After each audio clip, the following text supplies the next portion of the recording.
जब समाज में एक पुरुष शिक्षित होता है तब वो केवल एक व्यक्ति होता है, लेकिन जब आप किसी स्त्री को शिक्षित करते हैं तो आप एक पीढ़ी को शिक्षित करते हैं। संसार में एक नारी ही है जो दो परिवारों को जोड़ती है और दो परिवारों में जीवन बिताती है।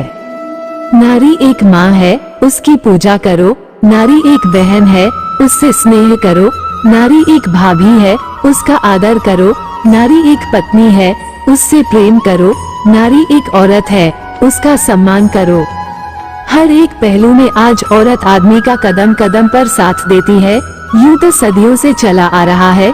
एक औरत अपना कर्तव्य पूरी निष्ठा से निभाती है, फिर भी उसको सम्मान की जगह उसे नजरअंदाज किया जाता है और जो उससे काम नहीं हो सकता है उसके लिए उसे कोसा जाता है। समाज में घर को बनाना या बिगाड़ना एक नारी के हाथ में होता है।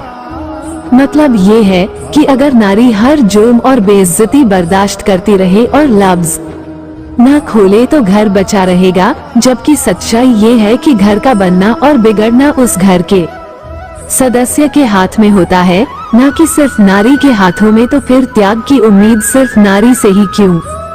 औरत कभी खिलौना नहीं होती, वो तो परमात्मा के बाद वो पूजनीय व्यक्ति है जो मौत की गोद में जाकर जिंदगी को जन्म देती है। कुछ लोग कहते हैं नारी का कोई घर नहीं होता है, लेकिन मेरा यह अनुभव है कि औरत के बिना कोई घर नहीं होता है। नारी के हाथ से गर्म गर्म रोटियां खाकर भी जब कोई मर्द ये बोलता है कि तुझे रोटी बनाने के सिवा आता ही क्या है, ये सुनकर नारी दंग रह जाती है। नारी ही समाज का आधार है।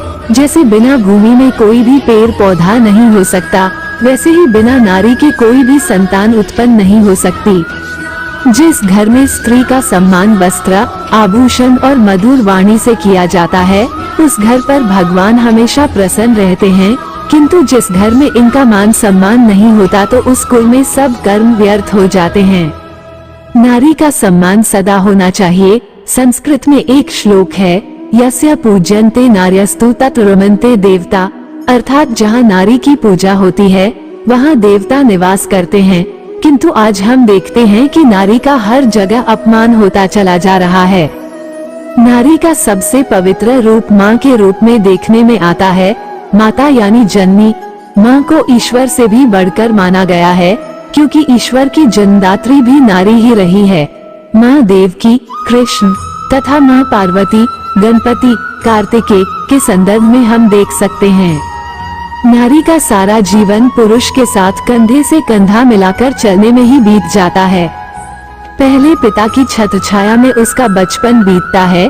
पिता के घर में भी उसे घर का कामकाज करना होता है तथा साथ ही अपनी पढ़ाई भी जारी रखनी होती है। उसका ये क्रम विवाह तक जारी रहता है। उसे इस दौरान घर के कामकाज के साथ पढ़ाई लिखाई की दोहरी जिम्मेदारी निभानी होती है। विवाह पश्चात तो महिलाओं पर और भी भारी जिम्मेदारी आ जाती है। पति, सास, ससुर, देवर, नंद की सेवा के पश्चात उनके पास अपने लिए समय ही नहीं बचता है। संतान के जन्म के बाद तो उनकी जिम्मेदारी और भी बढ़ जाती है। घर परिवार, चौके चूल्हे में खटने में ही एक आम महिला का जीवन कब बीत जाता है पता ही नहीं चलता। कई बार वे अपने अरमानों का भी गला घोंट देती हैं। घर परिवार की खातिर उन्हें इतना समय भी नहीं मिल पाता है। वे अपने लिए भी जिए।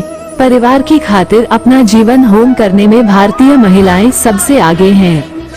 बच्चों में संस्कार भरने का काम माँ, नारी द्वारा ही किया जाता है। ये तो हम सभी बचपन से सुनते चले आ रहे हैं कि बच्चों की प्रथम गुरु माँ ही होती है।